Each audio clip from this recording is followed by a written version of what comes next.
Hello, friends. Welcome back to... Oh, my goodness. Welcome back to Saturday Evenings Posted Mostly. With me, your host, Trevor Stewart, 1308. And we are here with the ASOC Prod Cat and the Peanut Gallery. Hi guys, how's it going? Hello. I am going to, today's breakfast is brought to you by the Kush Gang, whose wares you can find at Frosty Fridays, the sales event at the Hidden Leaf, downtown Charlottesville, Virginia, 105 West Main Street, above the Bricks, Suite 200, between the Green Cauldron and Hamilton's. Great place to go with some great buds to get some great buds, eh, bud? The only thing better than their bud at the Hidden Leaf is their customer service. And they do have the lowest prices in town, according to my own personal research, which is highly biased. By which I mean I was incredibly high when I did my biased research. They also are purveyor of this drip, which is a Kush Gang product. And so for breakfast today, I will be eating 2 of these Kush Gang brownies and washing it down with this grape Kush juice that's going to be mixed with this blue raspberry drip. If you guys want to see the milligrammage, it's 100 per brownie, 50 for the Kush juice, and 500 for the drip. Now, a note of disclosure. Oh, and today's pre-rolls for after breakfast will be provided by the Hidden Leaf, downtown Charlottesville, 105 West Main Street, Suite 200, above the Bricks, between the Green Cauldron and Hamilton's. Their website is thehiddenleafseville.com. That's thehiddenleafseville, all one word, .com.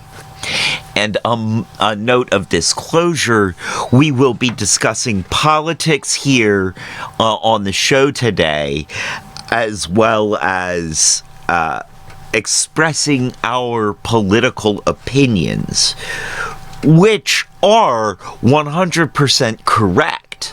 But they're also reflective of our opinions and do not necessarily reflect any of our sponsors, such as the Hidden Leaf, the Kush Gang, or Firehouse. Firehouse Craft Cannabis, who is really mostly our sponsor for the DJ streams of DJTS 1308.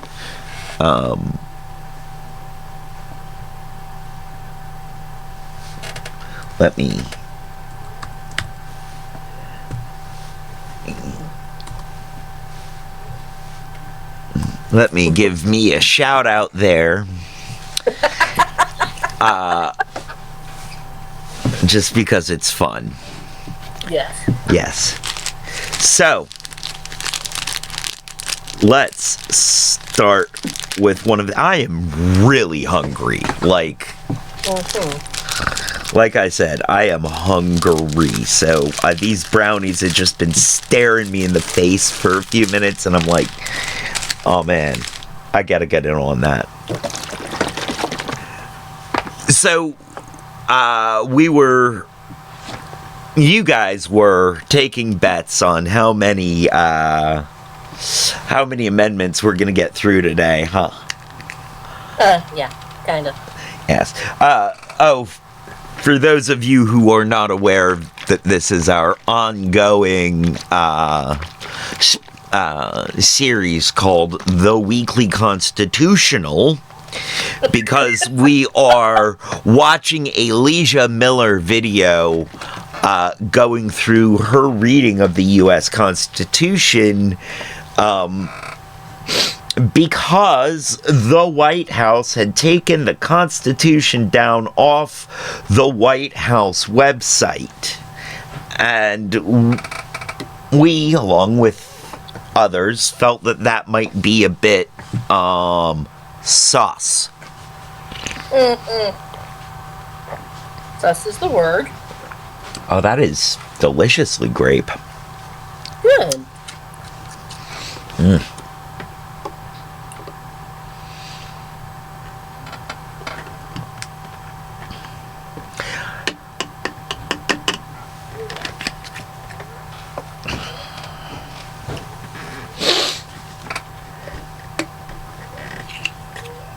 So, yeah, we definitely feel like the actions. Oh no, they did make it. Ha ha!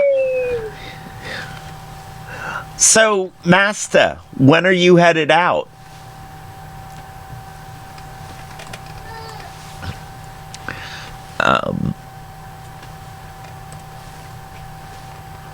And also, welcome in, guys, Master Rasta 420 and Lockpick, my future ex-husband and my future ex-husband-in-law. And the Kush Gang is here, too. 4 hours, all right. All right. So, yeah, Kush... Get through a few in that time. So, yeah. King's Ways, or Kush Gang's Ways. I like, I kind of like thinking of the Kush Gang as the Kings. We're about to dig in. I've been looking forward to this brownie all morning just because, like, hungry. Oh, those go good together. That's a very berry drink.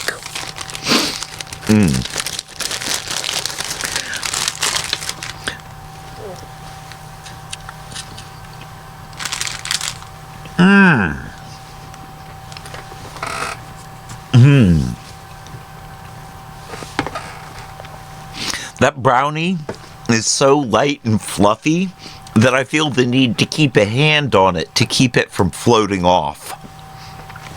That's really awesome. Wow, that is good. That's not going to be much help considering it's supposed to get you high, too. Oh no, that'll be a lot of help. I'll just float off with it. That way I'll be able to catch up with the second brownie before it gets away.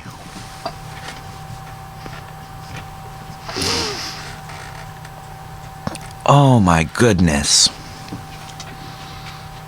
How do you guys do it?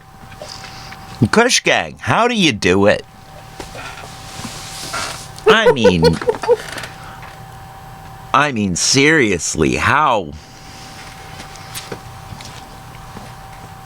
Oof.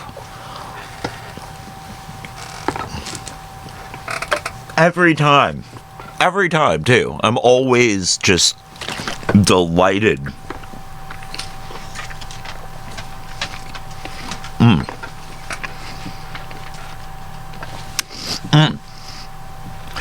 That I can make it most of the way through the brownie without having to take a sip.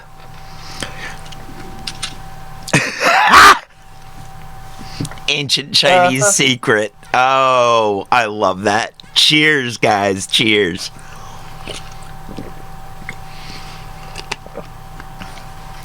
The fact that I can get most of the way through without having to take a sip tells you how not dry it is. How perfect. How, like, not...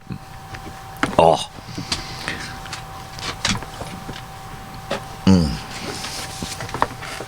Mm.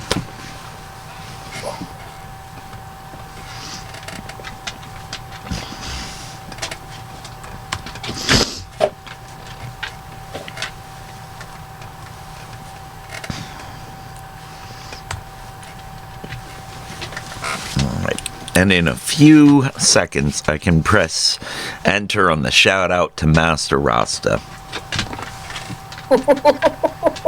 You and I both have a clock sitting going for that one. Oh, okay. If you've got it, if you're on it, you're going to get to it before I am, because I'm about to have to do all the screen switching stuff. Yeah. Oh, we need that.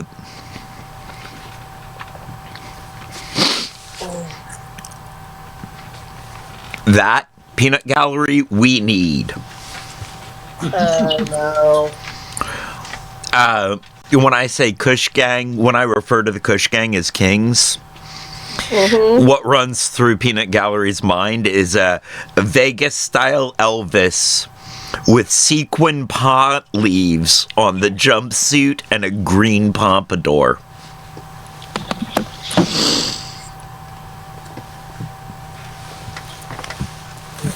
I think that this needs to be a thing. Yeah.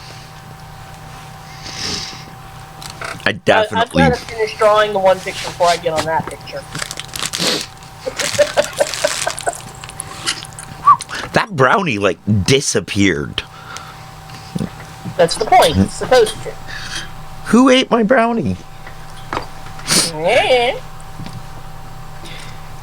Lockpick, don't.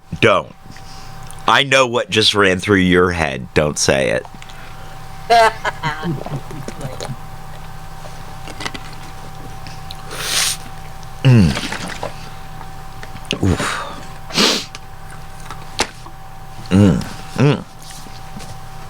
All right. So yes, we have to get on with this, or else, we're not. Thinking about fair use and some of the projects that we want to do involving other people and watching certain shows and discussing them. If we do those shows the same way we did this little hour video, yeah, we don't have to worry about fair use because we're going to spend so much time talking about the 15 minutes we just watched and making a 30-part series, so they don't care. Right. And we really don't even need to do that much. Like, we really,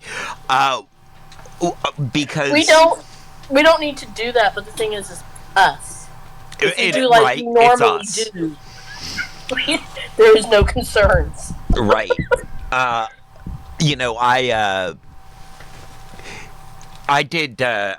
done Alicia Miller and a FD Signifier video already from Tuesday streams when I was having camera troubles. Right. And didn't have a camera to look at the book.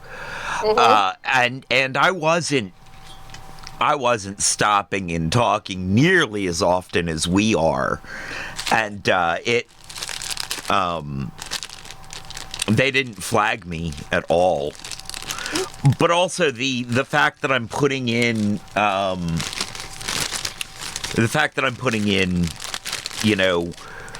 the information about everybody and linking videos and all of that and saying, we are discussing this. This is, commentary about this.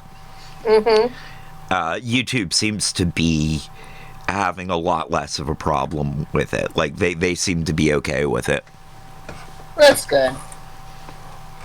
That is very good. Now, but yeah, no. if any of these creators come at me after money for using their stuff after we get, monetized, my general policy is going to be to pay them.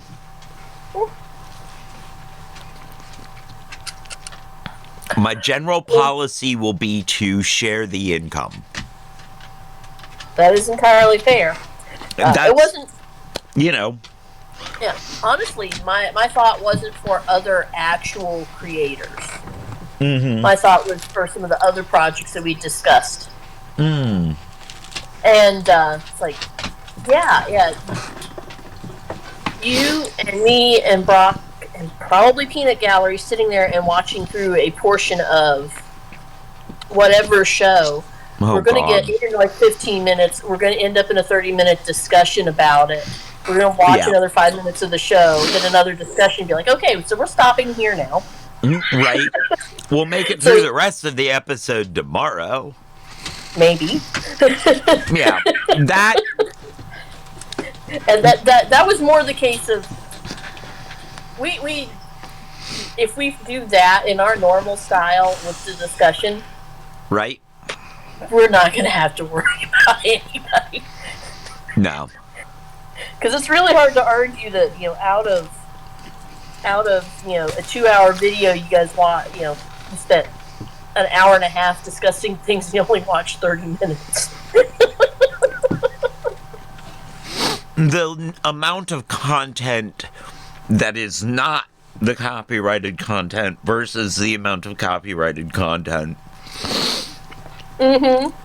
That ratio being so far in that direction. Yeah. Yeah, we'd be safe.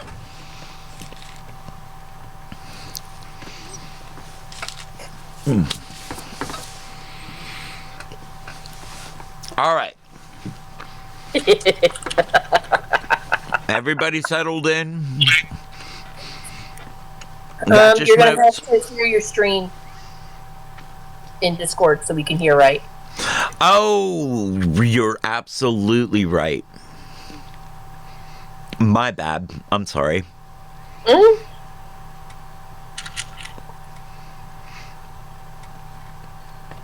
I forget about that occasionally. All right, there you go. All right, I am switched over. All right. Peanut Gallery, you ready?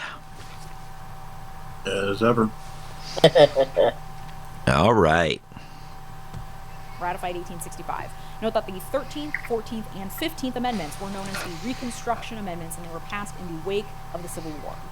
Section 1. Neither slavery nor involuntary servitude, except as a punishment for crime whereof the party shall have been duly convicted, shall exist within the United States or any place subject to their jurisdiction. Section 2.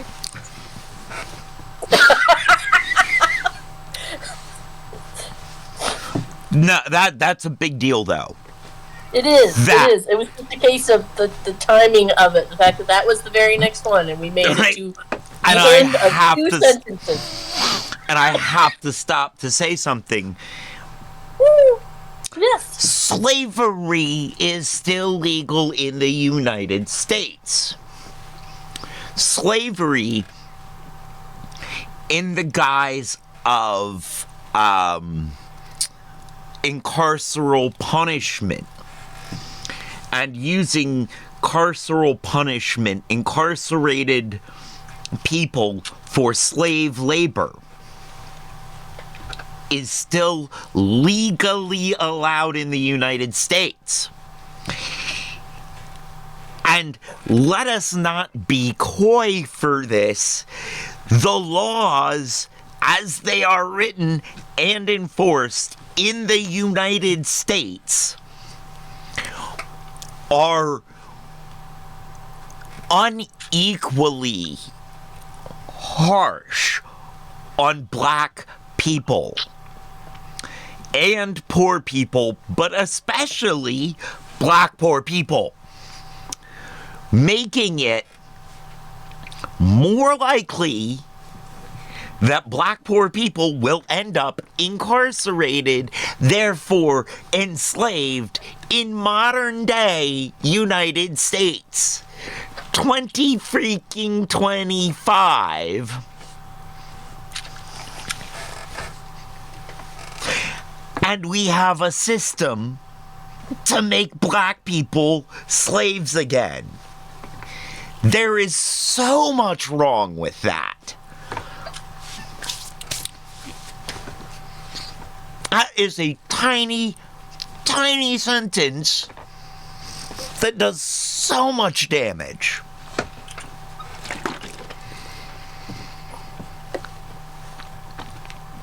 Can you tell this is something that I feel passionately about? Oh no, you're entirely just too calm for this. It must be the brownie. Sure, except that they haven't had time to kick in yet. I know that. You know that. But the audience, well, the current They know it audience now. knows it too. I mean, if we look at who's in the current audience, they're well aware of how long it would take for a brownie to kick in. Oh, love, you did not just say that. Oh, cheese and crackers! Peanut gallery! Yeah, that's exactly what they're trying to do. You're not wrong. That is exactly... Oh, man. That is messed up, dude. But that is totally what they're trying to do. Hey, you can't do anything about it if you can't say anything about it. True. That is true, too.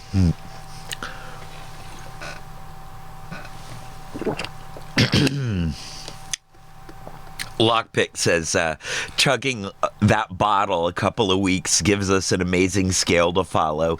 10 minutes from sober to wrecked.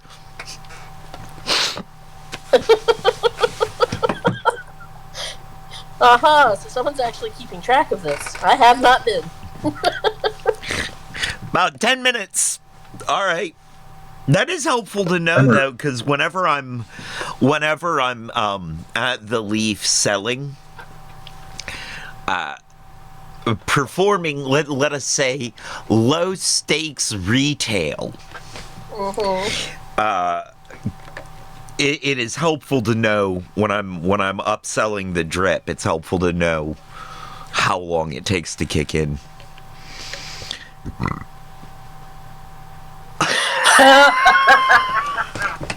Lockpick, I love you. That explains so much about me. Lockpick just said, basically, we learned that you can tell how high Trevor is by how many times he forgets what he was saying mid-sentence. And that is so true. That is so true. I don't have the same excuse. No. No. Neither of us do. See, really, that's why I started smoking weed, was so that I had an excuse for why I was like this. That makes sense. That makes a lot of sense. Right. Goodness gracious, that was quite a pleasant breakfast.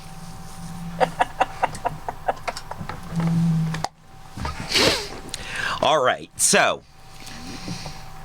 we've made it in basically one sentence. Let's... Yes. Ooh. Yes. Okay, so a merch idea, though? Right. We could do a Say No to Massa merch. We could. That We would could. that would work for us, I think. We could do that. Yeah. All right. Congress shall have power to enforce this article by appropriate legislation. Okay, note that Section 2 language is just procedural to give Congress enforcement powers, and you'll see similar language in many of these amendments. The Emancipation Proclamation only freed Confederate slaves, so an amendment was needed to fully abolish slavery. And note the glaring exception where slavery is okay as punishment for a crime, leading to the use of prisons as a new means of controlling black bodies. See The New Jim Crow by Michelle Alexander for more. Great book. Okay, 14th Amendment, ratified 1868. Section 1. All persons born or naturalized in the United States and subject to the jurisdiction thereof are citizens of the United States and of the state wherein they reside. No state shall make or enforce any law which shall abridge the privileges or immunities of citizens of the United States, nor shall any state deprive any person of life, liberty, or property without due process of law, nor deny to any person within its jurisdiction the equal protection of the laws. Note that the due process and equal protection clauses are instrumental to many of the protections we enjoy today, including rights to interracial marriage, gay marriage, contraception, and until recently, abortion. And the first clause of Section 1 is the one that Trump is trying to reinterpret to mean that birthright citizenship is not real. Section 2. Let's talk about that for a second, because it is one of the things that's going on right now. And so, if you get rid of birthright citizenship, how far back are we going?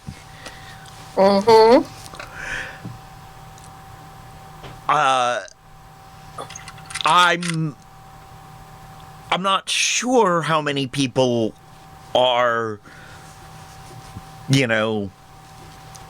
third and fourth generation Americans. I think on one side I'm like fifth or sixth generation, and on the other I'm like eighth or ninth. So I'm not, my blood ain't that deep. All of my blood is post the start of the Civil War.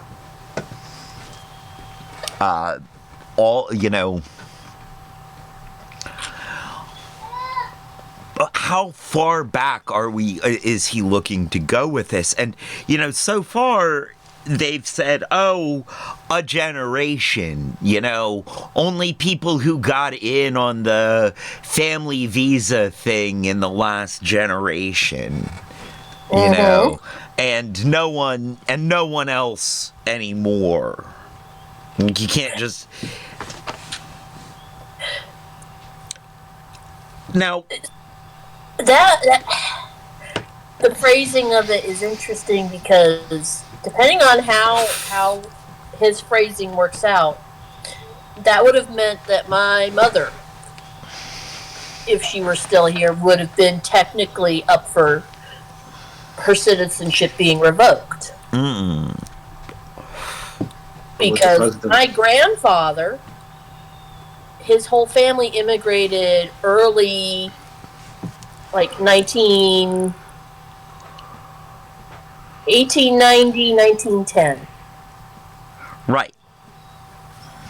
He was a baby when they landed here, which means that my mother and all of her siblings were technically, for his side of the family, were technically first generation Polish Americans. Do you guys have a Christmas pickle? Not anymore. Sorry, that is a huh? There were things that happened with the dog. Understandable. I realize that to someone who doesn't have any Polish, any interaction with anybody, any Polish heritage, that question seems very bizarre. Do you have a Christmas pickle? It briefly got changed to the Christmas jalapeno. Well, you can pickle jalapenos. Well, no, the point was that it was similar looking, but the dog wasn't interested in eating it, and that lasted 1 year because then Mom forgot to wash her hands. And she put her hands in her eyes, and that just did not work. Oh, no. So... I see why it's just one generation.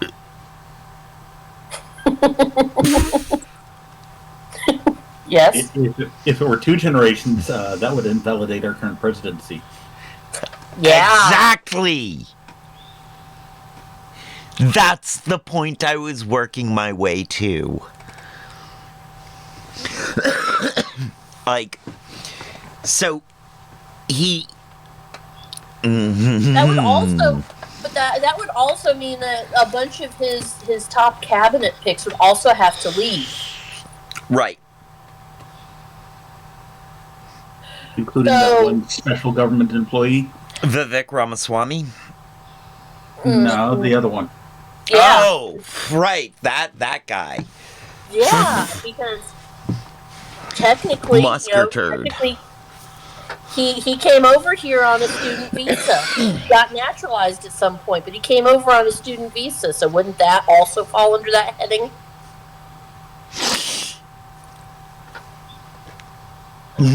Okay, so, like... Yeah, I don't know. I don't know where it goes for... what the take on it is for people who have become naturalized citizens. Like, people who have gone through the rigors of becoming a U.S. citizen. Mm-hmm. Like, Okay, I'm not so his children would classify because they would lose their birthright citizenship. Right. Mm-hmm. Right. Because they were born on U.S. soil to a non-U.S. citizen, unless he was naturalized before they were born, I guess. See, this is the thing. Okay, see, this is where it starts falling apart to me. This is a very sticky thing to unwind. You know, the good thing is that this is currently an actual amendment. right, and So, it requires a full-on act of Congress to change. So he can't just write a presidential order and wave it away. Currently. I mean, yes. Now, Though many members of Congress act as if they can. right, and we are... Yeah. We're all still laboring under the assumption that the presidency does not have all that much power. However, in the last 3 to 8 years, that has changed. Congress has been steadily giving the president more. Congress and the Supreme Court have steadily been giving the president more power. Yes. So I'm not entirely sure exactly what the current powers of the president are. True. Now, but what also, they are as spelled out in the Constitution, yeah. but a lot of what the president has power to do now isn't taken from the Constitution, but taken from congressional precedents. True.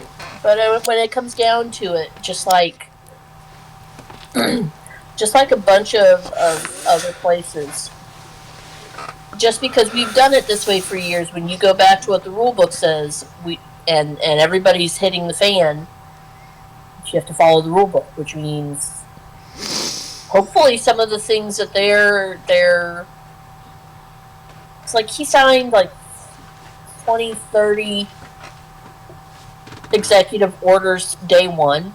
Right. And so there were roughly like 25 lawsuits filed on day two. Right. Which are all being heard and being worked on. Right. And then it's like he had made it into the middle of into like the second week of February, and they're already working on the next round of impeachment. Now, the thing is, okay, this part of what's telling to me and what worries me is, yes, all of these lawsuits, all of these legal mechanisms are in order and they're happening, but we see things with the DOJ, with this DOJ doing things out of deference to the president, to this president. This DOJ is not pursuing Eric Adams, the mayor of New York, for reasons, for extrajudicial reasons. Yeah. They are putting on hold pursuing him so that, and let's be clear, they're not just, this isn't just wild pursual. Not, they have enough evidence that they feel comfortable going forward with this prosecution. Like, they have enough evidence that a grand jury's given an indictment. They have enough evidence that they feel comfortable prosecuting. Okay. On that, there have been so many members of the Department of Justice indirectly and directly affiliated with that have left their positions, and it's more than 3 times the Bloody Saturday event that happened under the Nixon administration. Right. Right. And so that amount of deference that the DOJ is showing to the president, right? That makes me worried that these legal impediments that are being brought to these presidential executive orders, it makes me think that they don't stand a chance. It makes me think that that most of the judges in the DOJ that are left, and most of the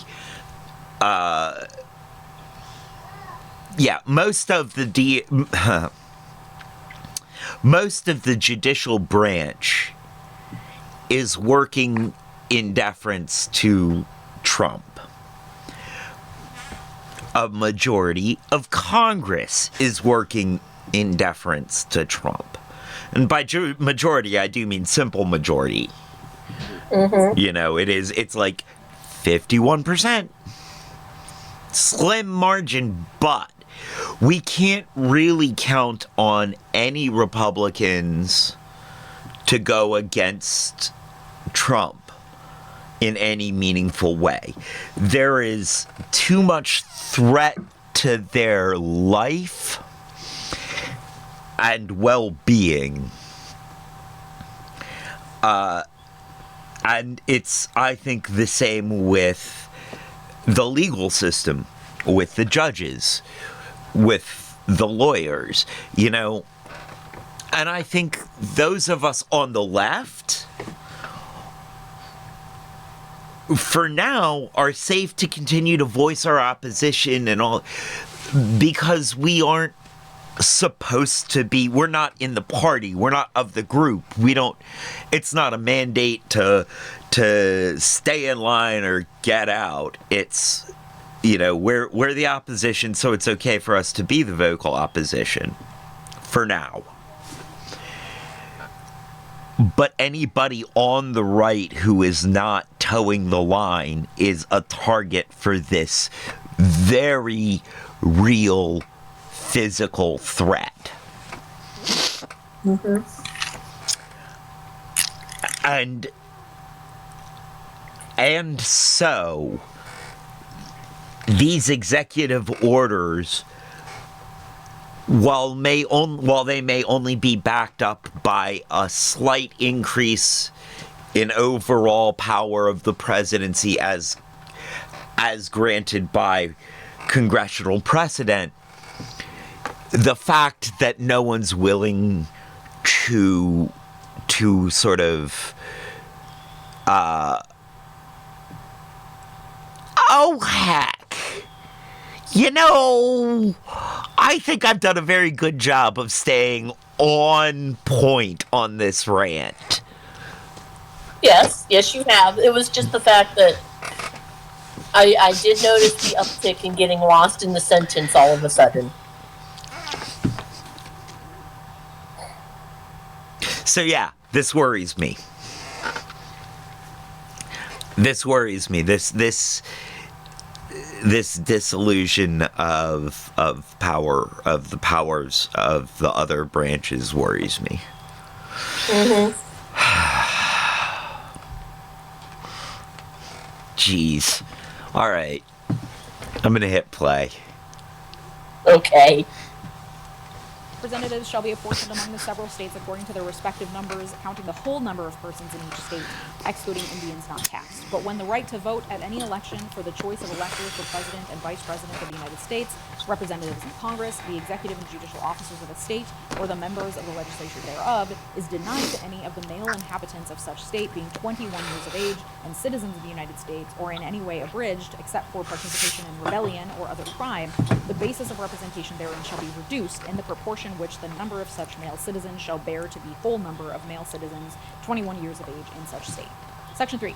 No person shall be a senator or representative in Congress or elector of president and vice president or hold any office, civil or military, under the United States or under any state who, having previously taken an oath as a member of Congress or as an officer of the United States or as a member of any state legislature or as an executive or judicial officer of any state to support the Constitution of the United States, shall have engaged in insurrection or rebellion against the same or given aid or comfort to the enemies thereof. But Congress may, by a vote of 2/3 of each house, remove such disability. Note, many people point to this section of the 14th Amendment as a means of barring Trump from office. Its language makes sense when you consider that it was written in the wake of the Civil War.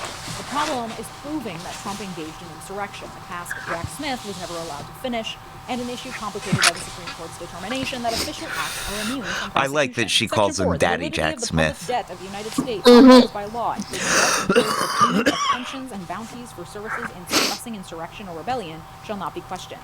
But neither the United States nor any state shall assume or pay any debt or obligation incurred in aid of insurrection or rebellion against the United States, or any claim for the loss or emancipation of any slave, but all such debts, obligations, and claims shall be held illegal and void. Section 5. The Congress shall have the power to enforce by appropriate legislation the provisions of this article. I really, that last bit felt very word salad, and I really don't quite understand it. But she didn't explain it, so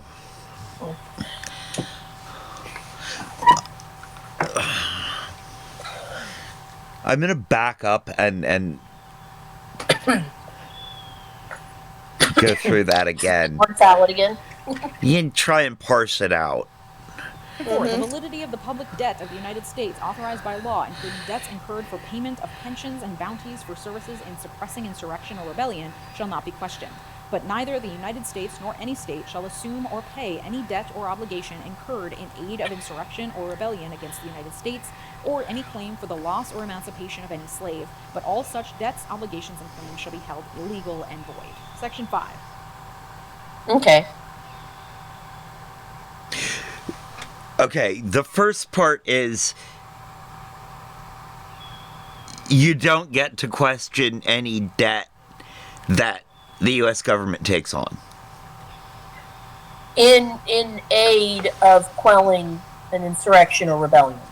Okay, so it's not just any debt, it's specifically in quelling. Yeah. Okay.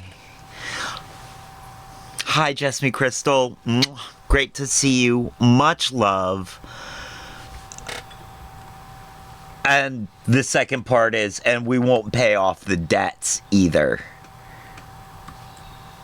If a state were to borrow from a foreign power to help enforce their group in the effort of insurrection, and they lose, they're not paying that foreign power.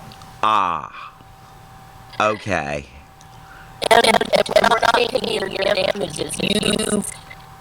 If you have all it takes trying to do this, they're out all of this is commitment or whatever. we're not placing it, we're not paying for it, and you're not going to be able to charge us for it because that's illegal. Would you You're the repeat? ones that wanted the rebellion. You can pay for the rebellion. Would you repeat that, Kat? Sorry. You were really cracking up there, and I just barely made out what Peanut Gallery said. Okay. But if you would repeat what you said so that the audience can hear it. The reverse is, if you break your stuff in a rebellion and lose, the government is not paying for what you lost. You spend all of your money, spend all of your ammo, break all of your tanks, whatever. You can't then come to the government and say, we lost and we're giving you the bill because you made us lose. Okay. We're not paying your debts, and we're not paying you for anything that you have lost. And, you know. Interesting. Because it's not like our government has really kept that up. Not really. No, they give a lot of money to both the winners and losers of a lot of wars. What I find interesting is this is the what, the 15th or 16th Amendment? Mm-hmm. So this is after the emancipation of the slaves? This is 14th Amendment. Okay. This is like this is that, I think, amongst that. Whichever amendment it is, you just previously had something mentioning that the only legal slavery is in debt for crime at this point. Right. But then in this amendment, you've got them mentioning loss of slaves. Oh, but we're not paying. But they're saying, but we're not paying for that. Right. So why are we paying for something that you shouldn't have in the first place? Well, why are they saying we're not? Why are they saying we're not paying for something that you shouldn't have in the first place? Because it makes sense that they say, we're not going to pay you for the loss of something that you shouldn't have had in the first place. Okay. Taken from that, I can see that. They're not saying, when they do this, they're not saying that, they're not justifying slavery or validating it. What they're doing is saying, it existed and we're not going to reimburse you for having taken part in it and lost a war. Fair enough. Right. Right. Yeah. Well, we've managed to parse out that sentence, I think. Always, Crystal, always. Mwah. The Congress shall have the power to enforce by appropriate legislation the provisions of this article. Note that the final clause has been controversial, especially in relation to Section 1 of the 14th Amendment, because this gives Congress significant power to pass laws relating to things that are usually the power of the states. 15th Amendment, ratified in 1870. Section 1, the right of citizens of the United States to vote shall not be denied or abridged by the United States or by any state on account of race, color, or previous condition of servitude. Section 2, the Congress shall have the power to enforce this article by appropriate legislation. Okay, note that the 15th Amendment's guarantee of the right to vote, no matter your race, was largely ignored for a century. Poll taxes, literacy tests, grandfather clauses, where you can only vote if your grandfather could vote, and active intimidation at polling places meant that until the passage of the Voting Rights Act of 1965, many formerly enslaved people and their ancestors were denied their constitutional right to vote. And many argue that, to this day, the 15th Amendment isn't fully realized because of voter intimidation, manipulation, requirements of ID laws, and more. 16th Amendment, ratified 1913. The Congress shall have power to lay and collect taxes on incomes from whatever source derived, without apportionment among the several states, and without regard to any census or enumeration. Note that there was no federal income tax before 1913 in this amendment, but the Gilded Age showed just how much money and power can be acquired in the hands of a few businessmen, so antitrust laws and income tax reforms followed. This led to a more powerful federal government. 17th Amendment, ratified. One of my favorite amendments, 16th Amendment, income tax. And now, I don't like the way they're doing it right now. I think it should be a very progressive income tax. I think that the more money you make, the more money you pay. I think that it should be, but I believe in the idea of the population, the working population, paying for the running of the government and the services given to those who need them. I am fully in support of public works service and public services. I believe that welfare, Medicare, Medicaid,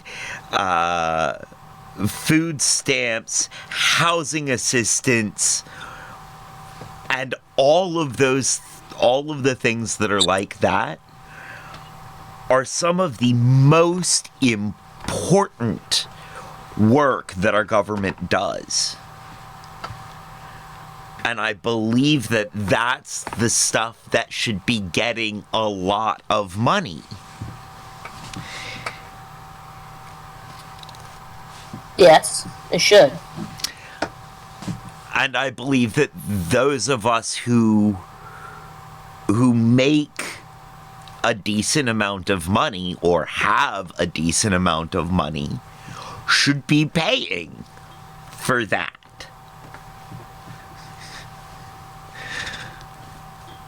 I include myself in that, even though I don't make a whole lot. I don't have a very large income, and I'm on a very a very not large structured income that, but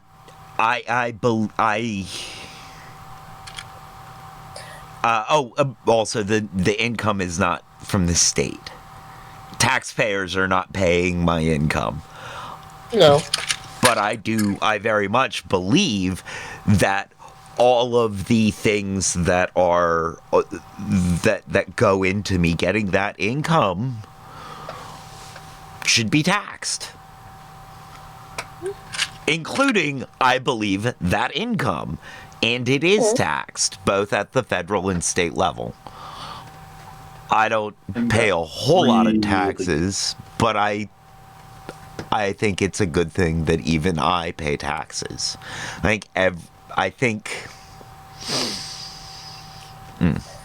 Yeah.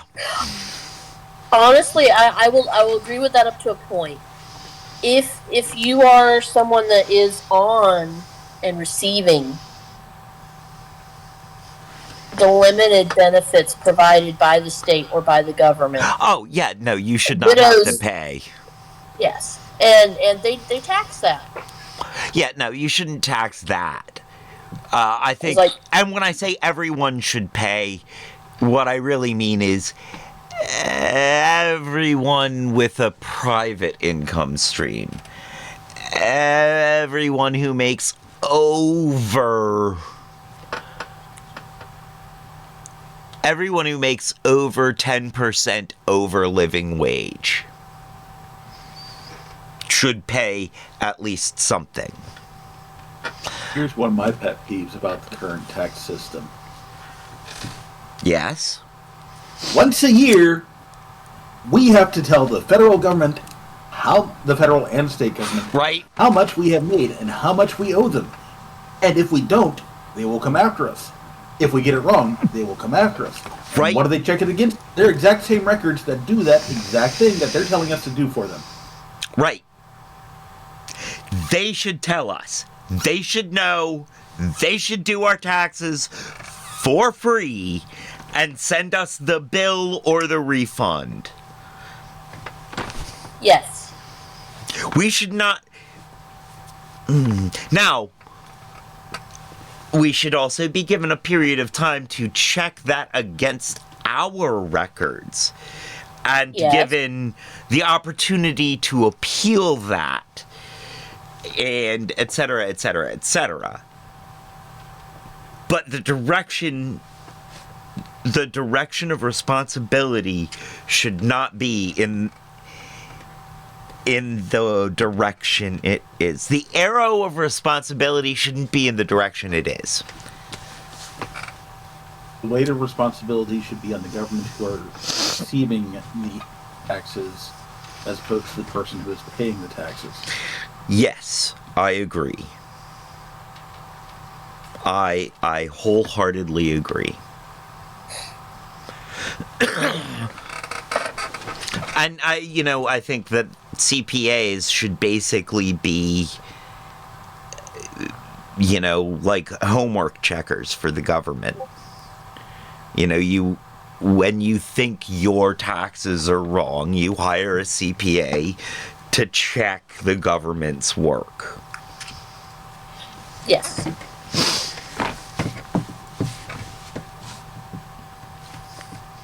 And that is how I feel about that. Fair enough. Good sir, I agree with you.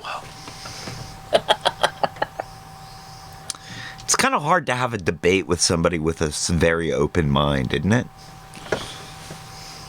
It gets entertaining. Actually, I think that being able to accept other people's ideas and really think about them and not just, not shut them off because you just want to defend your point, I think that is a very important ability to have. Honestly, the most fun is debating with someone that has an opposite viewpoint, but both of you are open-minded enough that halfway through the debate you have switched sides, and now you're each arguing the other. That is the most fun. It can be.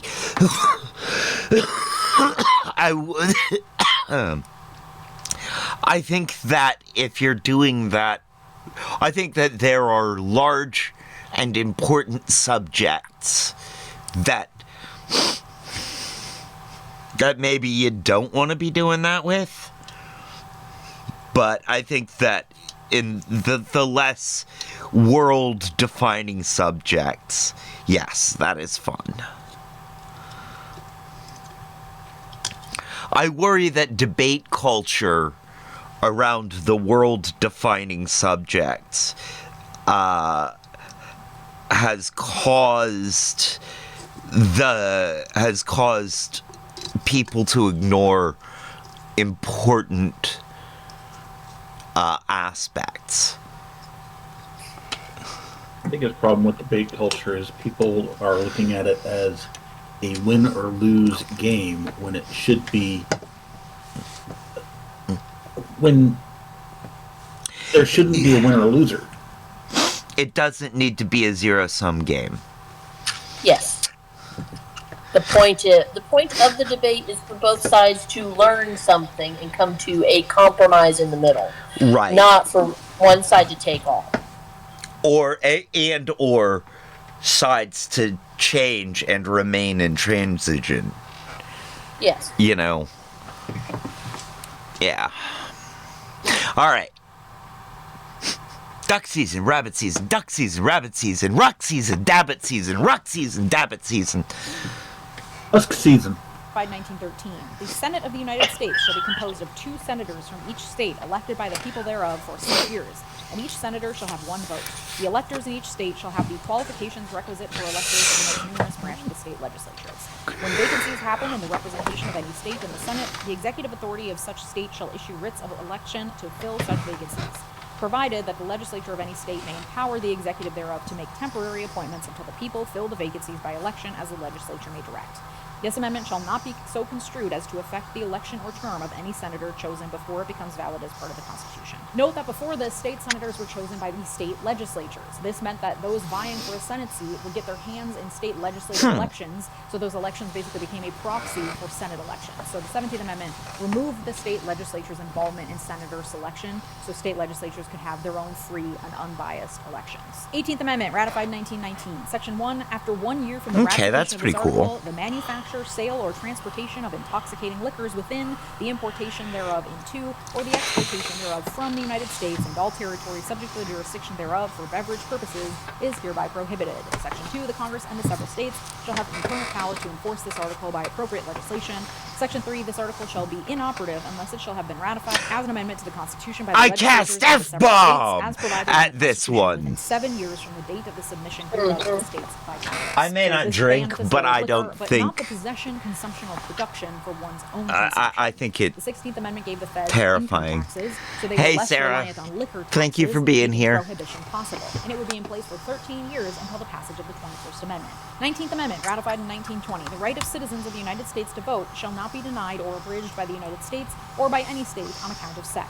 Congress shall have power to enforce this article by appropriate legislation. Note, after suffrage was granted to black men in the 15th Amendment, the women's rights movement changed focus to winning the vote.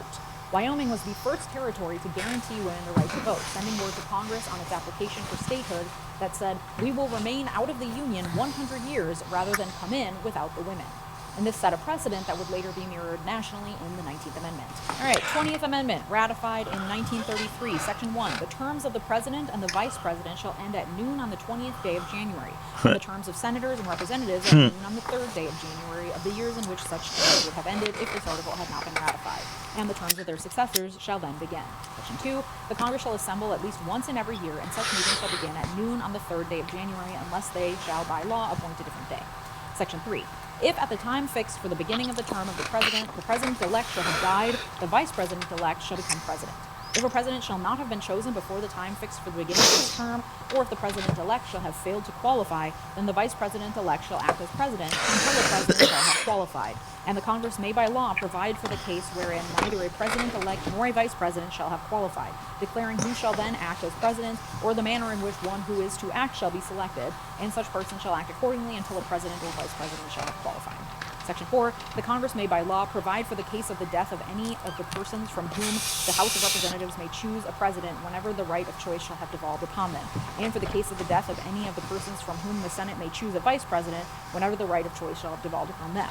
Section 5. Sections 1 and 2 shall take effect on the 15th day of October following the ratification of this article. Section 6. This article shall be inoperative unless it shall have been ratified as an amendment to the Constitution by the legislatures of 3/4 of the several states within 7 years from the date of its submission. Note, the Supreme Court has never I'll let her a get. single decision about the topic. Sections 1 and 2 set dates and times. Sections 3 and 4 have never been used because a president-elect has never died before taking office. 21st Amendment.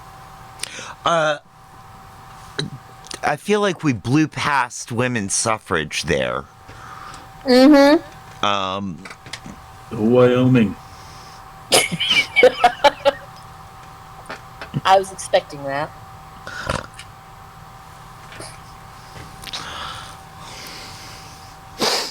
So, do we want to back up and say something about that? Point out how far between black men being able to vote and black women being able to, or white women being able to vote? Honestly, in truth, she already covered that because she noted that while they had the right back in 18 whatever, it wasn't something that was actually closer to being enforceable until the 60s when that happened. Right. And I feel like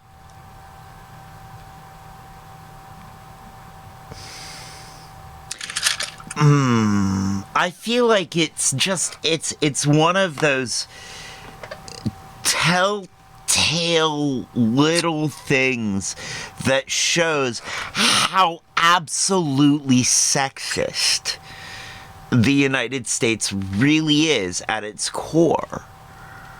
Yes. That there really is this very deep and, in my opinion, incredibly gross sexism. Yes. I mean, to the point where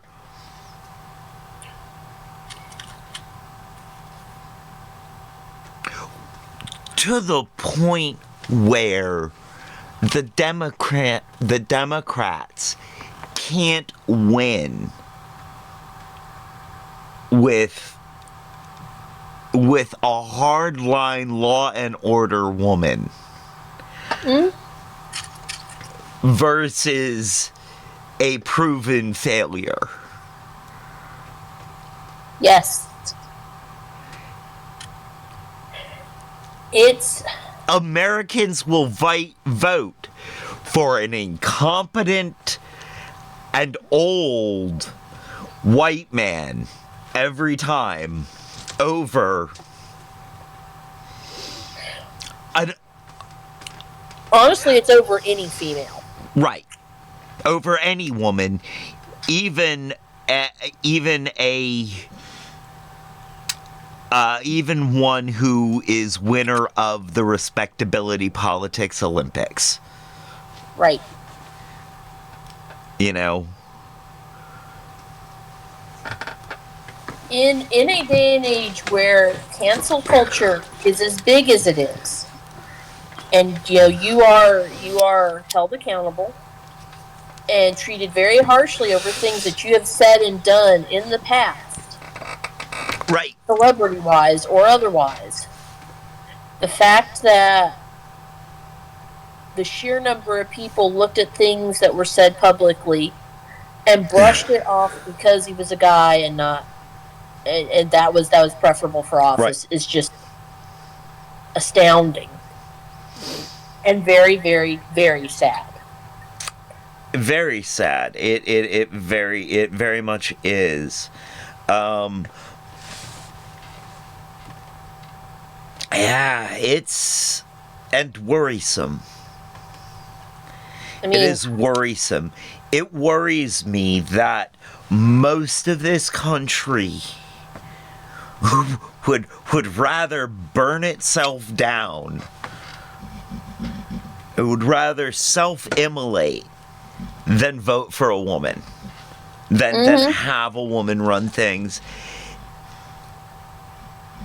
And not just run things, but I feel like we can be safe in saying have a woman who will run things well.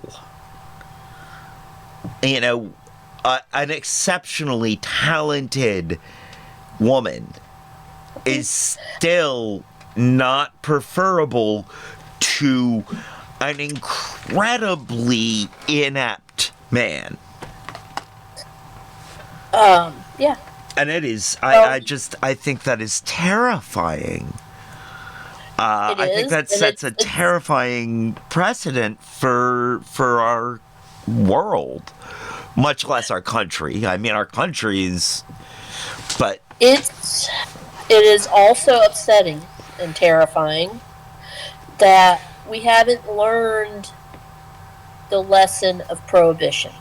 Yes.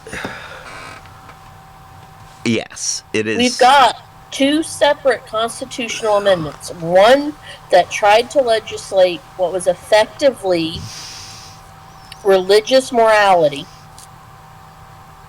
and then a second one that comes later that repeals it. And we haven't learned that we can't do that. You've got all these people that sit there and they get very upset at various other religions, and they point to things going on in Israel, things going on in Ukraine, things going on in every other country and pointing out how this is all a religious thing and they shouldn't be doing that, blah, blah, blah, blah, blah. And then you turn around and try to do the same thing here under a different guise. Right. Right. I gave you. I sent you a silly history video the other day. How to upset your history husband and upset him. I loved that one. Loved that one. She's a scientist. That's. I just wanted to make a comment. The things she says up there are up there with the way I describe how World War I started. Mm-hmm. I say that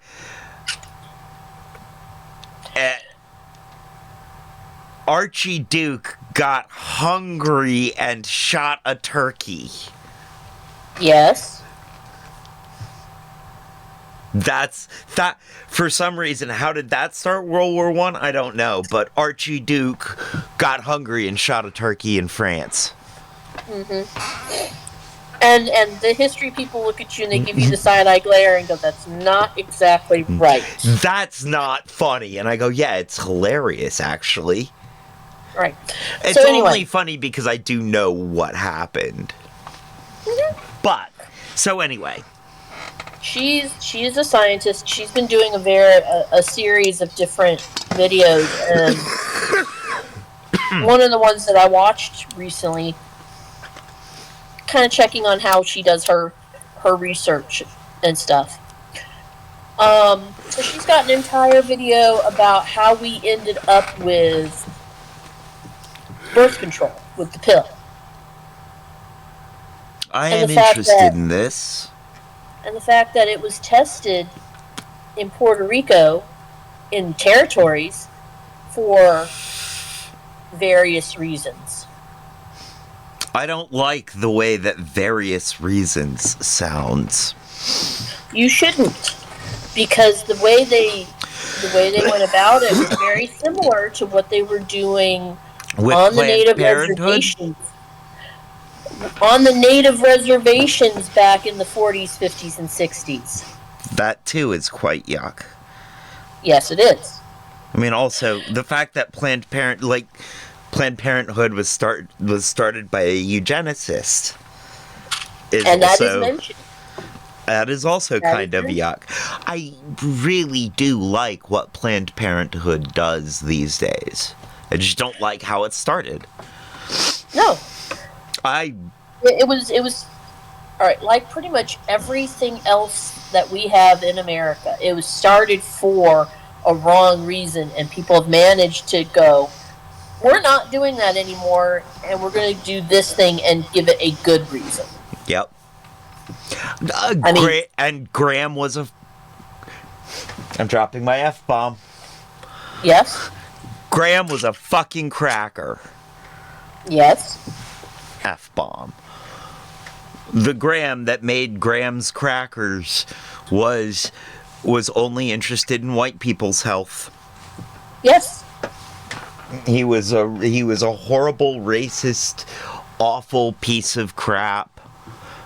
Who only cared about white people's health, but white men's health. White men's health.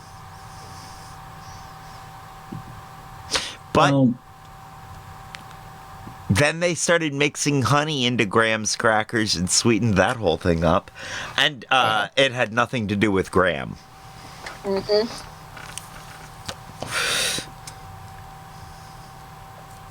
Do something to make them palatable. Yep.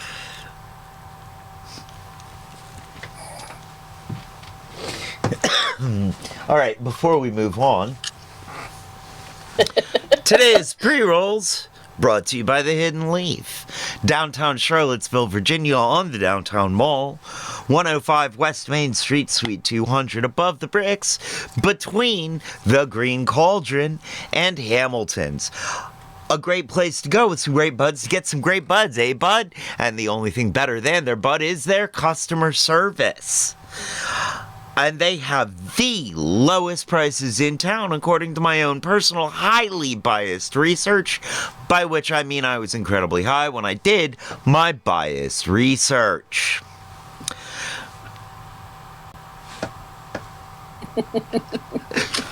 The website is thehiddenleafseville.com. That's The Hidden Leaf, all one word, Seville. The Hidden Leaf Seville, all one word, .com. Wow, I just blew that. Today's show is also brought to you by the Kush Gang, whose logo you see over that way. And they are available both at Frosty Fridays at the Hidden Leaf and at the Grow Depot on their Saturday Canna Market. They will be there later on today. Nice. That's right. Today is actually Saturday. Yes, it is. Oh, also, lots of, we're very politically opinionated people, and we are expressing very strong political opinions. None of our sponsors necessarily share those opinions. Any opinions you hear expressed herein belong to us and the channel, not to any of our sponsors, including Hidden Leaf, Kush Gang, and Firehouse.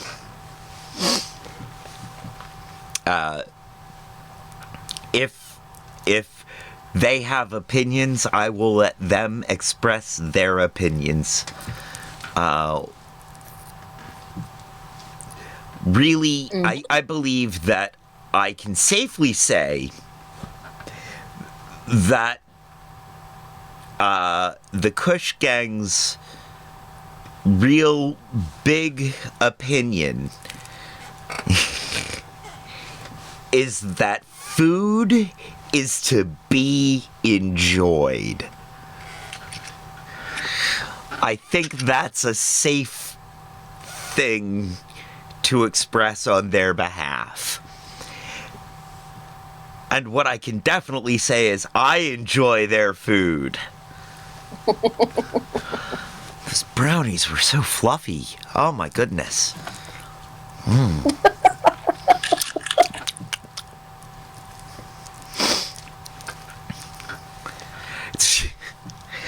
Yeah. All right. Okay. So, back to it. We are this close to getting done. I swear. We'll get there. Then ratified 1933. Section 1. The 18th Article of Amendment to the Constitution of the United States is hereby repealed. Section 2. The transportation or importation into any state, territory, or possession of the United States for delivery or use therein of intoxicating liquors in violation of the laws thereof is hereby prohibited. Section 3. This article shall be inoperative unless it shall have been ratified as an amendment to the Constitution by conventions from the several states, as provided in the Constitution, within 7 years from the date of the submission hereof to the states by the Congress. Okay, note that the 21st Amendment repealed the 18th Amendment, which was prohibition, and this is the only time that an amendment has been fully repealed. This also I may not be a drinker, but yay! But instead by state ratifying conventions. It was the only way to get around the powerful temperance lobby and capture the popular sentiment against prohibition at the time. They were literally in the worst recession in history. It's 1933. Let them drink. All right, 22nd Amendment ratified in 1951. It's the only way they're going to get through it. No person shall be elected to the office of the president more than twice, and no person who has held the office of president or acted as president for more than 2 years of a term to which some other person was elected president shall be elected to the office of president more than once. But this article shall not apply to any person holding the office of president when this article was proposed by Congress, and shall not prevent any person who may be holding the office of president or acting as president during the term within which this article becomes operative from holding the office of president or acting as president during the remainder of such term.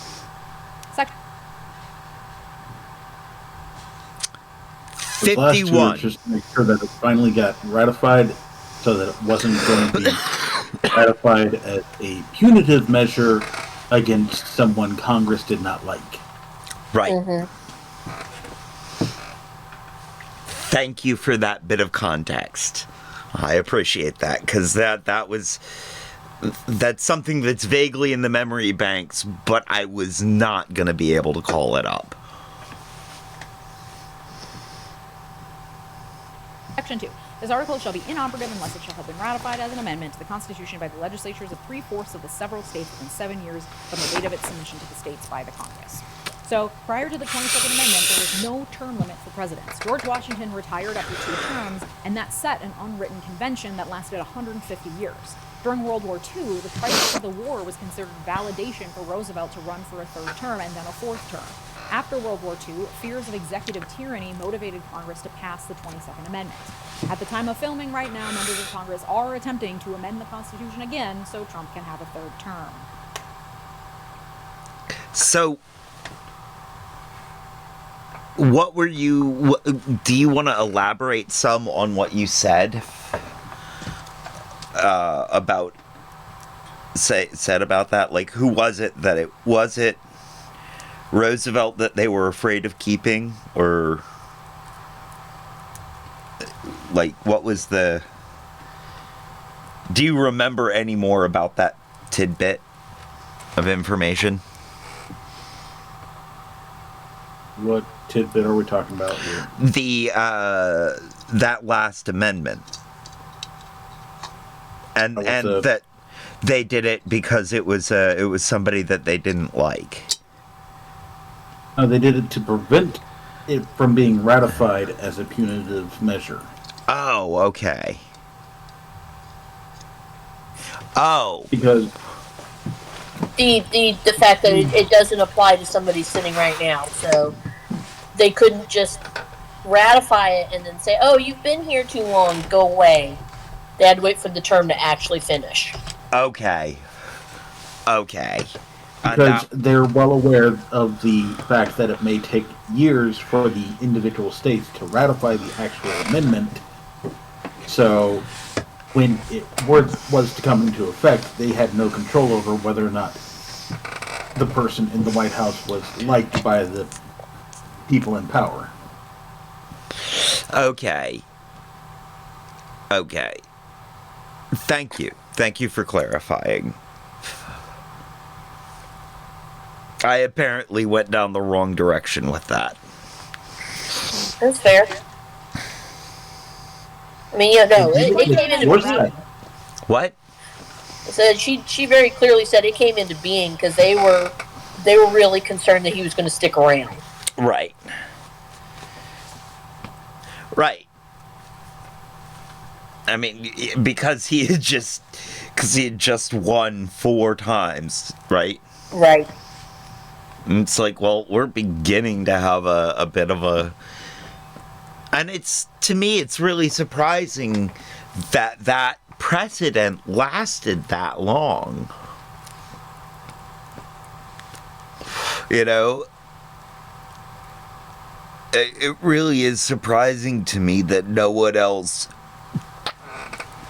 But I guess it's only once in a forever that you find one president who's popular enough to keep enough voters on their side to keep going. You know, popular and also the one in charge during a point in time where everybody was very certain the world was about to end. Right. Right. I mean, it makes sense in wartime. Mm-hmm. But outside of wartime, no. During times of peace, people almost always want a change when they get one. Like, even if you have a peacetime president who does really good, like, is really boring, nothing happens, but people are making money and being content, and there is no unrest, and blah, blah, blah, blah, blah.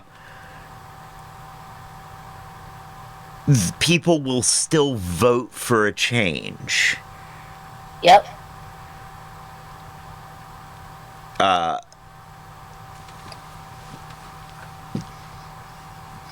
It's this weird need for people to do better than they see themselves as doing now.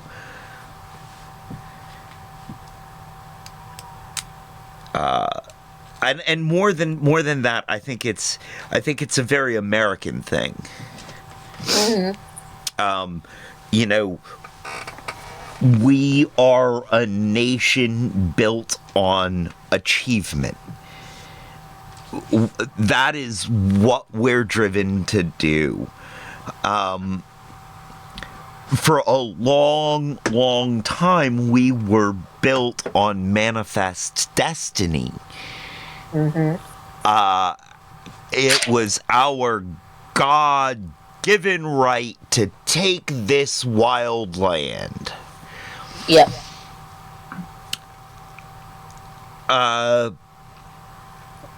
And while a lot of people have taken God out of that, Americans still see this American ideal as having the right to take what they want, to take from the land, to take from, and somehow that's different from stealing. Stealing is wrong, but if you can take it, then that's right. And I'm not sure where the line is drawn there. Personally, I don't see much of a line to be drawn there. But the line is if you are claiming it, as in it is unclaimed by anybody or any organization that we recognize, you have the right to claim it, and by doing so, you have proven your ability to take it and have control over it. Now, if someone who we recognize as a viable person, organization, or other said entity owns it, then it is stealing, and you are violating their rights to control it. But what we have seen heretofore is that what counts as recognized entity has a narrow definition. Yes. Very narrow. Now, this is something I don't think we discuss so much on this stream, but on Tuesday streams, we talk a lot about the dehumanizing of and othering of non-white bodies. Specifically black bodies, but generally non-white. And white here is also a very narrow definition. One that I don't exactly fall into. No. I ain't Me black, either. I ain't brown, but I sure as sugar ain't white, baby. Dude, I am a jar of Hellman's mayonnaise.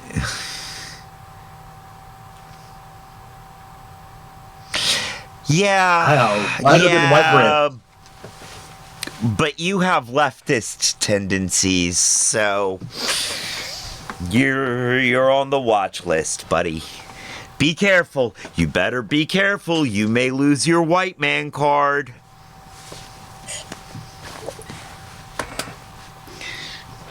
You hang out with them leftists and queers, like me. I also hang out with some of them right-wing folk. I like to consider myself centrist or moderate. You know, that strange word that is now thoroughly frightening to almost everybody. Lockpick says, insert joke about spreading mayo here. No. My mayo. No have it. She's the only one who gets to spread that mayo. I do not share.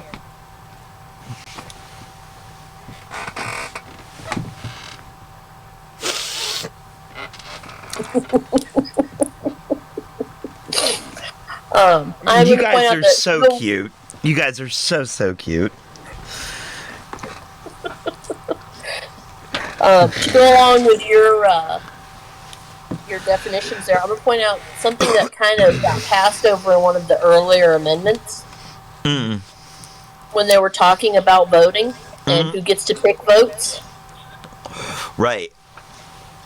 Did you notice that at one point it was mentioned that natives weren't allowed?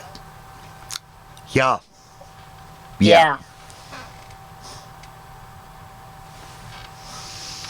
Yes, I did notice that. Now, so, technically, I think white and man have very narrow definitions here. Yeah.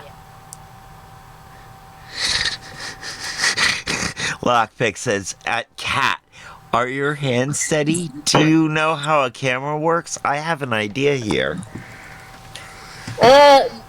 You have to have seen some of the footage from the various field trips Trevor and I have taken. Steady is not the word.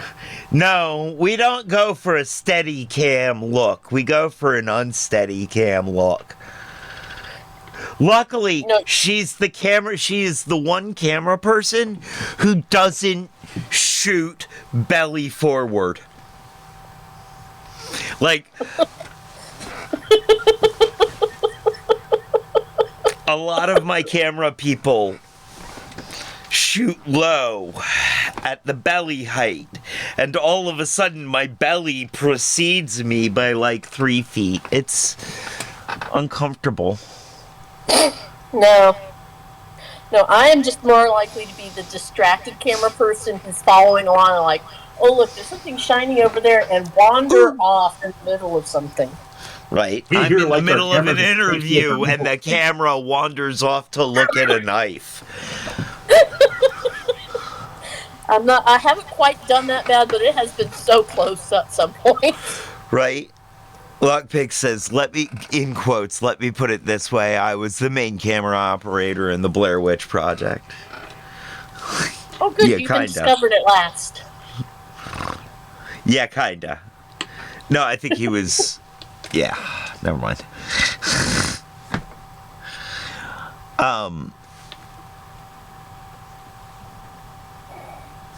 Nope. I had a thought, it went away. Bye-bye, Bob. I had a thought, it was named Bob. Bob went away. Bye, Bob. Bye. Alright. Back to this, then. Ratified in 1961. Section 1. The district constituting the seat of government of the United States shall appoint in such manner as Congress may direct a number of electors of president and vice president equal to the whole number of senators and representatives in Congress to which the district would be entitled if it were a state, but in no event more than the least populous state. They shall be in addition to those appointed by the states, but they shall be considered for the purposes of the election of president and vice president to be electors appointed by a state, and they shall meet in the district and perform such duties as provided by the 12th Article of Amendment. Section 2, the Congress shall have power to enforce this article by appropriate legislation. Prior to the passage of this amendment, residents in D.C. could not vote for president and vice president unless they were validly registered to vote in one of the states. D.C. is not a state, and residents still do not have voting representation in Congress. That's what that Amendment, was. ratified in 1964, Section 1, the right of citizens of the United States to vote in any primary or other election for president or vice president, for electors for president or vice president, or for senator or representative in Congress, shall not be denied or abridged by the United States or any state by reason of failure to pay poll tax or other tax. Section 2, the Congress shall have power to enforce this article by appropriate legislation. This was passed in response to the Civil Rights Movement in 1964, and alongside the Voting Rights Act of 1965, this amendment outlawed poll taxes, a long-held practice, especially in the South, that denied black people and poor people, but it was directed at black people, the right to vote because they couldn't vote. 25th Amendment, ratified in 1967, Section 1. In case of the removal of the president from office or of his death or resignation, the vice president shall become president. Section 2. Whenever there is a vacancy in the office of the Vice President, the President shall nominate a Vice President who shall take office upon confirmation by a majority vote of both houses of Congress. Section 3. Whenever the President transmits to the President pro tempore of the Senate and the Speaker of the House of Representatives his written declaration that he is unable to discharge the powers and duties of his office, and until he transmits to them a written declaration to the contrary, such powers and duties shall be discharged by the Vice President as acting President. Section 4. Whenever the Vice President and a majority of either the principal officers of the executive departments or of such other body as Congress may by law provide, transmit to the President pro tempore of the Senate and the Speaker of the House of Representatives their written declaration that the President is unable to discharge the powers and duties of his office, the Vice President shall immediately assume the powers and duties of the office as acting President. Thereafter, when the President transmits to the President pro tempore of the Senate and the Speaker of the House of Representatives his written declaration that no inability exists, he shall resume the powers and duties of his office unless the Vice President and a majority of either the principal officers of the executive department or of such other body as Congress may provide transmit within 4 days to the President pro tempore of the Senate and the Speaker of the House of Representatives their written declaration that the President is unable to discharge the powers and duties of his office. Thereupon, Congress shall decide the issue, assembling within 48 hours for that purpose if not in session. If the Congress within 21 days after receipt of the latter written declaration, or if Congress is not in session within 21 days after Congress is required to assemble, determines by 2/3 vote of both houses that the President is unable to discharge the powers and duties of his office, the Vice President shall continue to discharge the same as acting President. Otherwise, the President shall resume the powers and duties of his office. Okay, so note that before this, the Constitution didn't answer how a vacant Vice President position was filled. And the VP was vacant 20% of the time because of presidents and VPs dying while in office. The power of the Vice President grew in the 20th century, requiring an answer to this question. And there was also no procedure if a president was ill or incapable of rendering his duties. The assassination of JFK brought about this amendment to answer those questions. 26th Amendment, ratified in 1971. Section...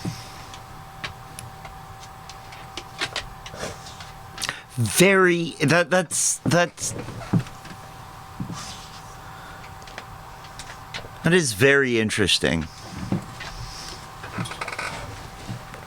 It's, I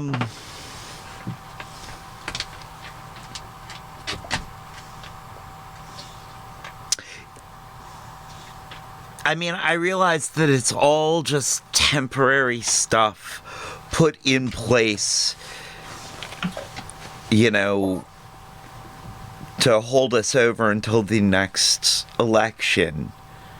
Mm-hmm.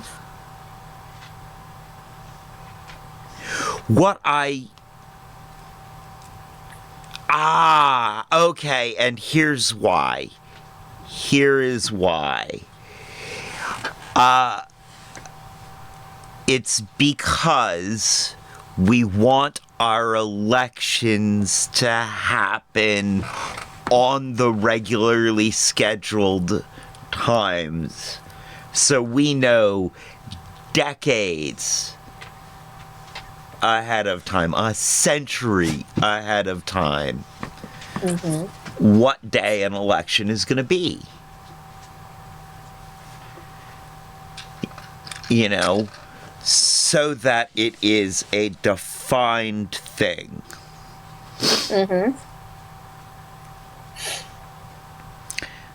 And that's why we don't have emergency elections for president. That's why we have a hierarchy that stays through until the next election, not while an election's being organized.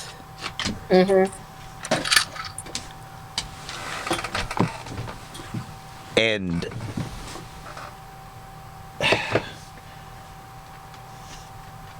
either get up or get out, puppy.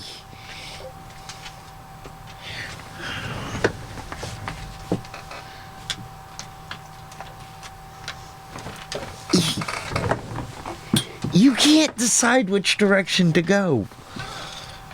He's having trouble getting up onto the bed because he doesn't have enough room to get a running start to make the jump. That does make things difficult. It's just that he thinks he doesn't have the room. He can make the jump just fine. And for some reason, he can't get back out the door.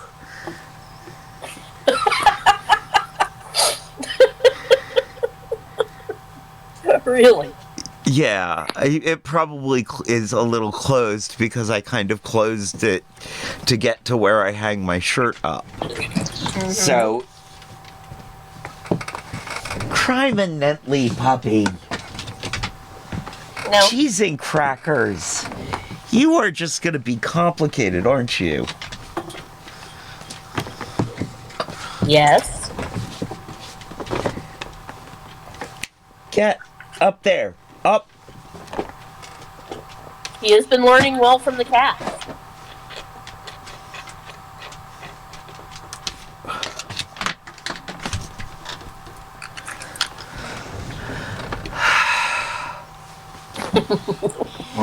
Cheese and crackers, Gandalf. This is why they say never work with animals. All right. So I am so glad the joint was put out already when you booped it with your nose.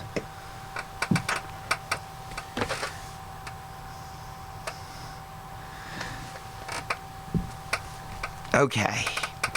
Are we all done climbing on me? Anybody else want to take a turn on me? Lockpick?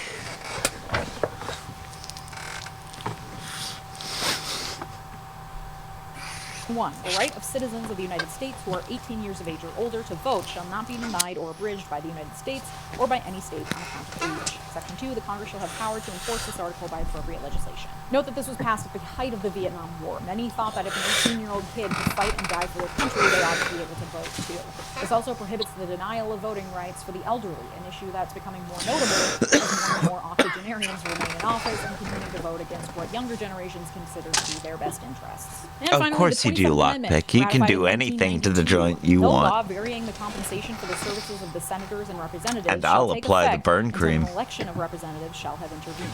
This amendment was originally passed in Congress in 1789, but it was given no time limit for ratification. A guy named Gregory Watson, a sophomore at the University of Texas, wrote a paper about the amendment in 1982, got a C on it, thought it deserved a better grade, and in defiance decided he was going to get the amendment passed.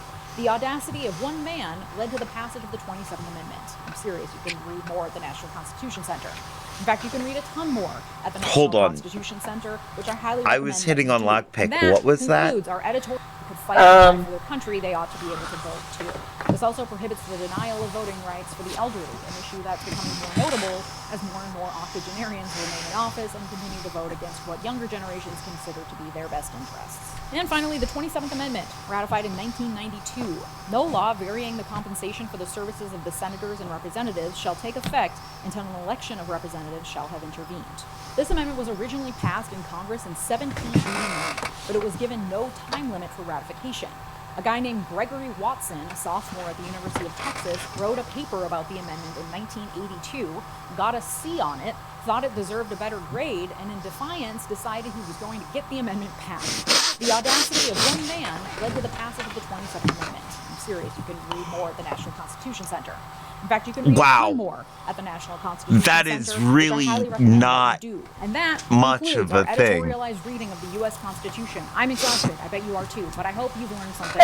And perhaps this is the first time you've ever read or listened to the Constitution in its entirety. So congrats. You've done something Trump and his administration apparently don't want you to do. As much as they claim to love this country and want to uphold its Constitution, they seem to be ready and willing to do everything in their power to subvert many of its long-held interpretations and protections. Knowledge and understanding is the first step to fighting against that. And you can join me over on my Patreon community where I just launched the Why America Co-Learning Lab, a learning community having discussions. Lockpick says it may be hard to light it once I'm done with it. That's okay, Lockpick. You get me hot enough that I can light any joint. This month's topic is all about learning from history to fight for the future. We're looking at and discussing past movements to see where we can learn from history because it has a tendency to repeat itself. This is all hosted over on Patreon, which is linked down below, patreon.com/Miller. Thank you to my multi-platinum patrons, Art, David, R.H., Ranger Lucas, Dr. You know what it is, so thank you. And if you like this episode, you'll like the one from last Wednesday where I cover all the lawsuits currently pending against Trump's presidential actions so far. Thanks so much for watching. Have a good day. Bye. And see, when she went through those, I remember when she went through those, and it was like it was the second or third day. Snap your W-2 and file your taxes 100% free. Plus, Go away. Okay. Poof. Go away. Damn it. There we go.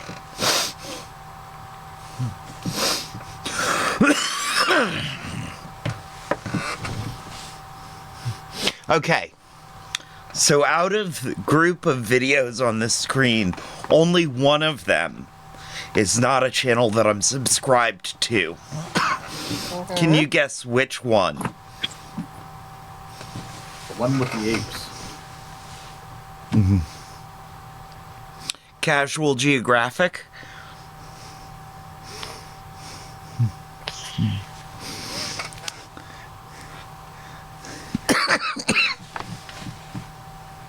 Do you have a guess, Kat?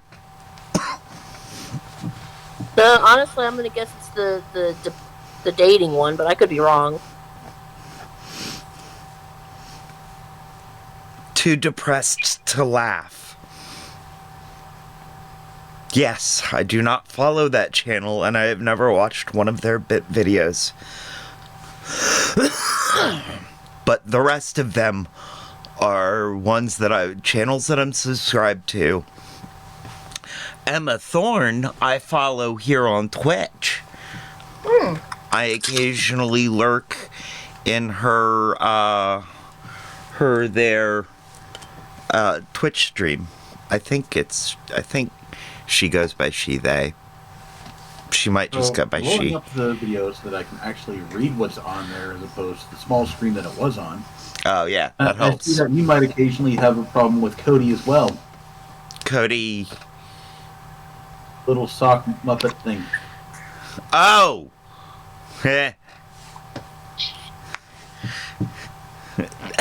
Okay, Warmbo. Warmbo is the sock puppet. Cody is the shody dude. Okay. But yeah, I definitely watch Casual Geographic. He's hilarious. And I absolutely love the Queer Kiwi. I think that she, they is amazing.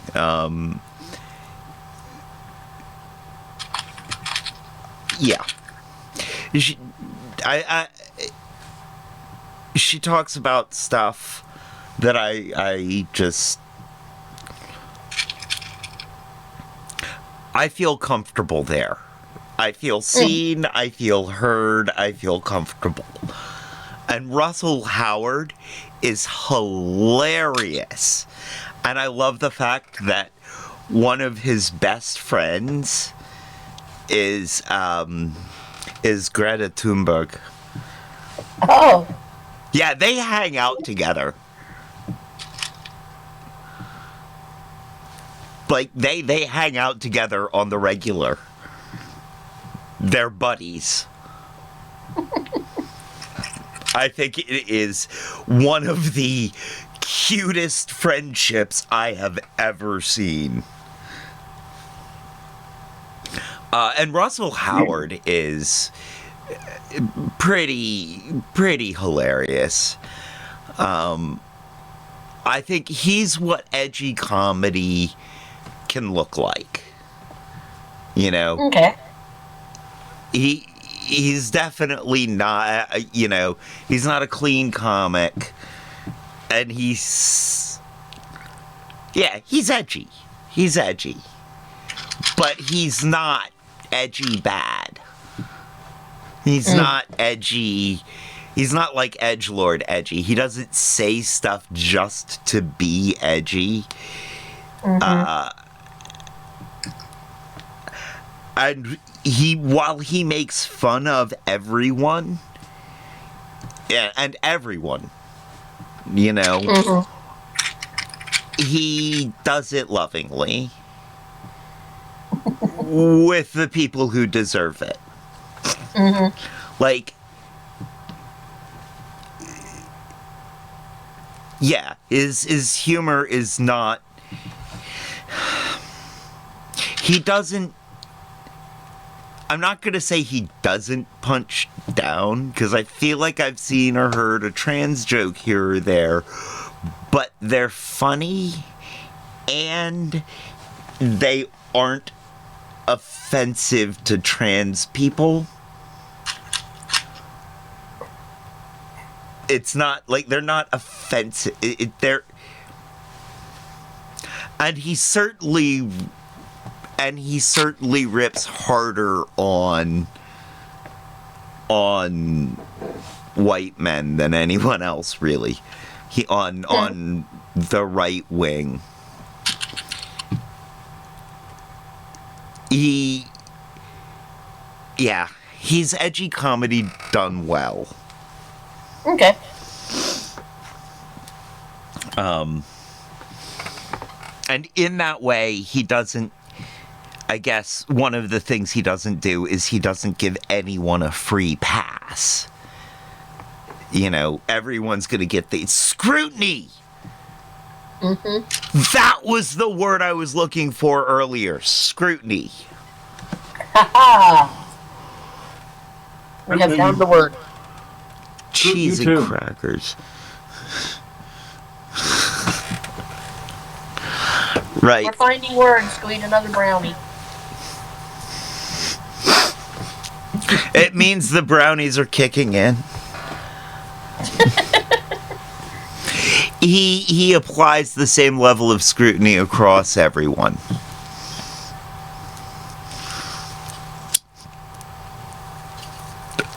He doesn't pick on any one group more than another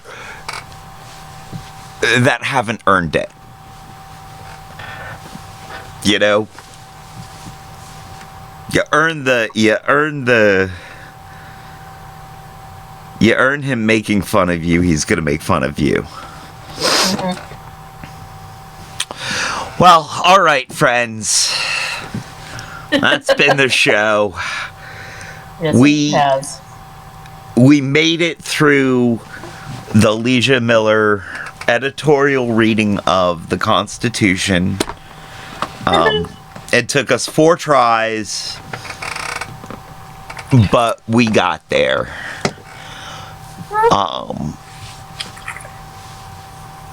I'm proud of us.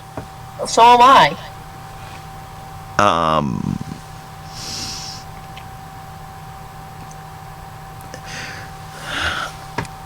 So next week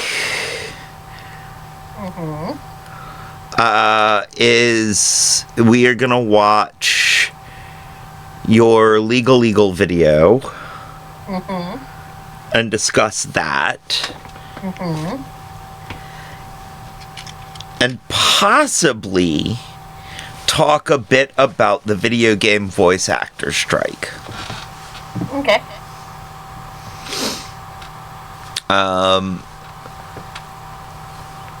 If we don't talk about the video game voice actor strike next week, we will try to hit it the week after.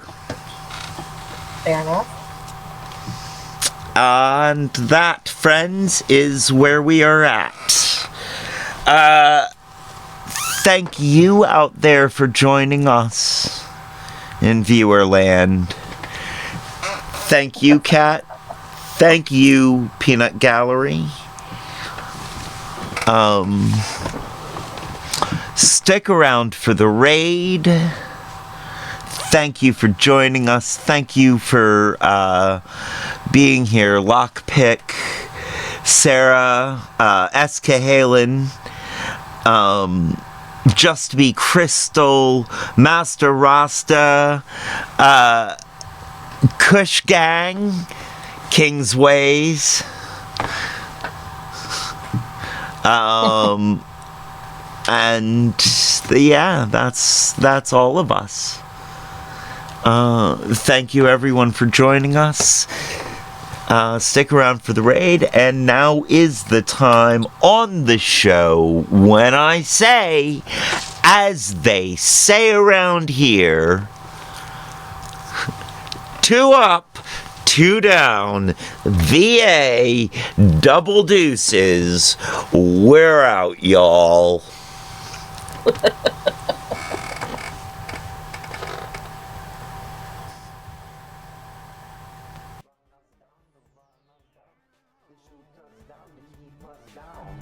There's blood on the streets tonight. They come from everywhere to push us down, They run us down, They shoot us down just to keep us down. There's blood on the streets tonight. You're gonna gas me, you're gonna mace me, you're gonna beat me down, but you're never ever gonna break me. You're never ever gonna break me down. The church is gonna tell you no, the street gonna tell you no, the city gonna tell you no, and we gonna tell you go. Cause there's blood on the streets tonight, and we gonna stand and fight. Cause blood on the streets tonight. There's blood on the streets tonight. And then the rains come. The August rain gonna wash away, the blood gonna wash away. But not the sins of the day, and the cops were afraid. Checking through the streets, our streets, with the fists raised high, defiance in our eye.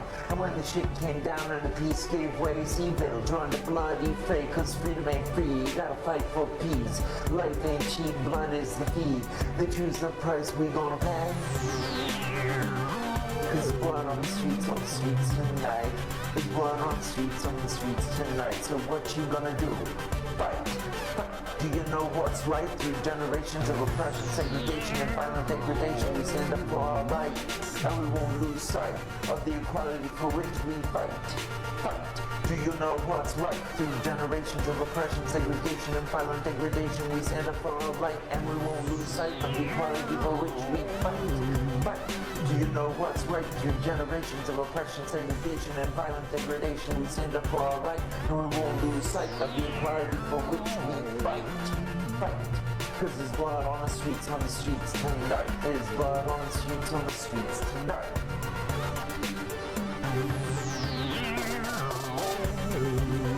There's blood on the streets tonight. There's blood on the streets tonight. They come from everywhere to push us down, They run us down, gonna run us down. They shoot us down just to keep us down. There's blood on the streets tonight. There's blood on the streets tonight. They come from everywhere to push us down, They run us down, They shoot us down just to keep us down.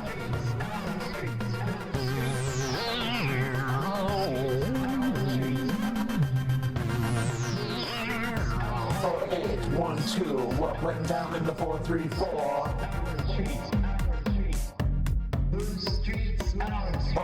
1, 2, where were you?